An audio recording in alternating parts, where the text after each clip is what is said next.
कार्य ऐच्छिक है। आप नवरात्रि में व्रत न करें, पूजा न करें तो आपकी बहुत बड़ी कोई हानि नहीं है। पूजा करें तो लाभ है, न करें तो हानि नहीं है। लेकिन श्राद्ध पिता का आ जाए आप न करें तो बड़ी भारी हानि है। देव कार्य से पितृ कार्य को अत्यंत आवश्यक कार्य कहा गया।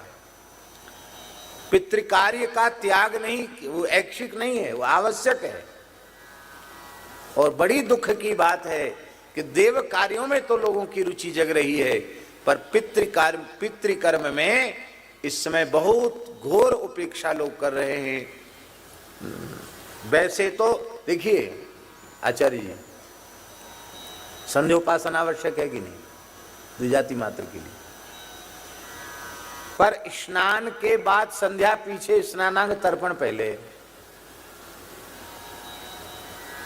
हम गलत बोल रहे हैं तो बताओ।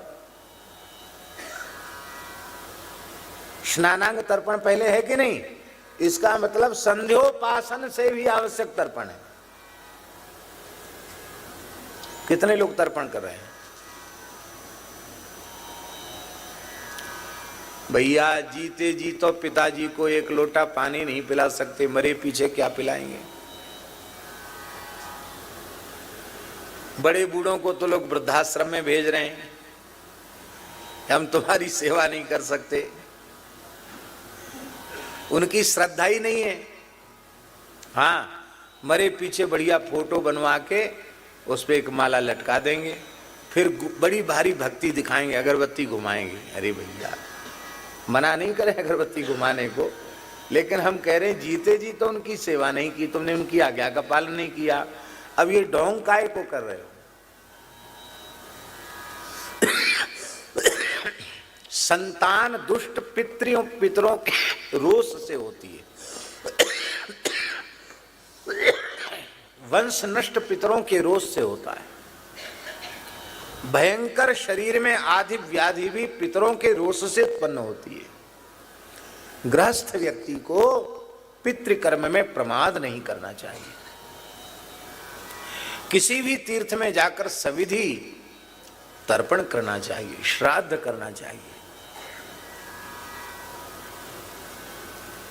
अब श्राद्ध तर्पण की योग्यता कैसे होगी? जब आप शिखा सूत्रधारी होंगे, चोटी नहीं है, जनेऊ नहीं है, संध्या नहीं करते, तो आप तर्पण के भी अधिकारी नहीं है, आप श्राद्ध कर्म के भी अधिकारी नहीं।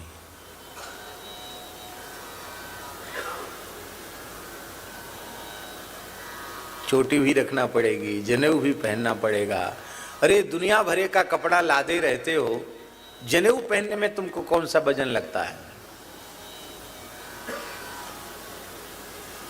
भगवान ने बड़ी कृपा की कि ब्राह्मण क्षत्रिय वैश्य कुल में जन्म दिया, जहां जनेऊ पहन सकते थे। और जिस जाति में जन्म लेकर आप यज्ञोपवीत धारण कर सकते थे, यज्ञोपवीत धारण नहीं किया तो फिर उस जाति में फिर जन्म नहीं मिलेगा, फिर तो अंत्यज कुल में ही पैदा होना पड़ेगा।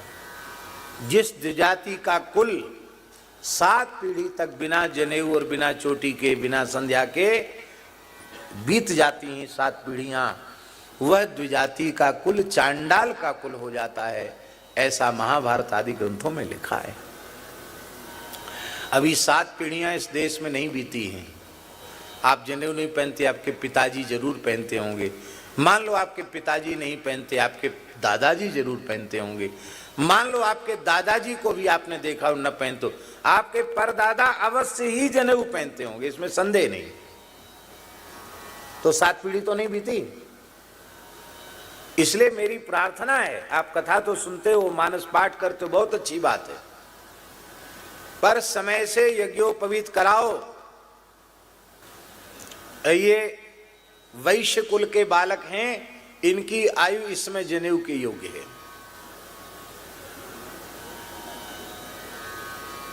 ये शिखा सूत्र के योग्य है, यही आयु, इससे अधिक आयु नहीं। इतनी आयु जरूरी है इस आयु में।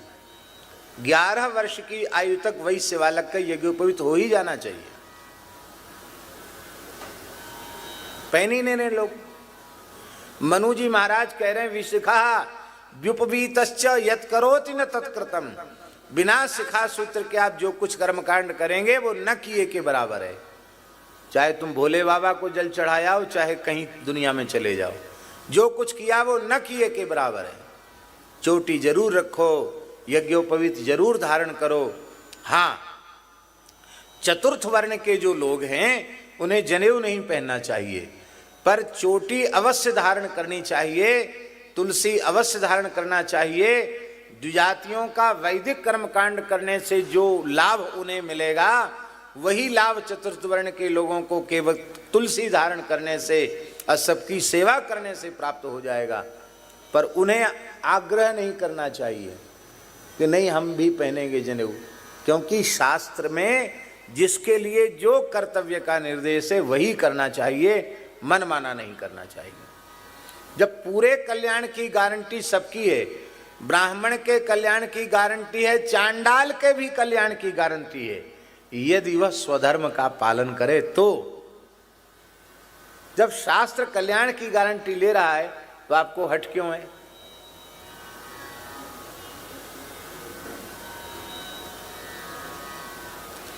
भगवान की भक्ति करने का अधिकार चारों वर्णों का है, लेकिन जनेऊ धारण करने का अधिकार ब्राह्मण, क्षत्रिय और वैश्य इन तीन वर्णों को ही है। उन्हें अवश्य धारण करना चाहिए। तब आप लोग एक बात कह सकते हैं कि चतुर्थ वर्ण के लोग अपने श्राद्ध तर्पण आदि कैसे करें? यज्ञोपवीत तो उनके नहीं है, तो समंत्रक तर्पण आदि करने से जो लाभ समंत्रक तर्पण करने से द्विजातियों को होगा, वही लाभ अमंत्रक तर्पण करने से चतुर्थ वर्ण के लोगों। वो गंगा जमुना जी में नहाकर ये पिताजी का, ये दादाजी का, ये परदादाजी का कह के जल दे देंगे, इतने से ही उनका कल्याण हो जाएगा। केवट ने राम जी के चरण धोए और पितर पार कर, फिर पितरों को पार किया। तो हमारे महाराज जी कहते थे पितरों को कैसे पार किया? बोले कठोता में जिसमें राम जी के चरण धोए थे, दौड़ के केवट गया, कुसा उखाड़ लाया और बोले भैया अब दादा परदादा तो जिंदे हैं ना, सबको चरणामृत दे दें, गंगा जी का जल तो है ही है।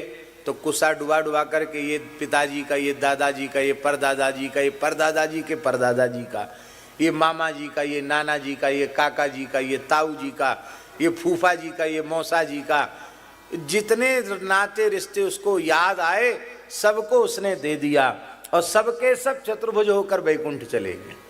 बोलो भक्तवत्सल भगवान की। जनेऊ जरूर पहनो, नहीं पहनते हुए ठीक बात नहीं है। अब फिर बड़े धर्मात्मा बनते हो, फिर कहते हो महाराज हमने तो बहुत पाठ पूजा की, हमें कोई फायदा नहीं हुआ। अरे फायदा कैसे होगा? मनु महाराज कह रहे हैं बिना चोटी जनेऊ के जो करो वो न किए के बराबर है, तो आप कर रहे हो, उसका फल कैसे आपको मिलेगा? आप चोटी रखो, आप कहेंगे कि अरे चोटी तो अलग से दिखाई पड़ेगी, खराब लगेगी। अभी एक फैशन चली है,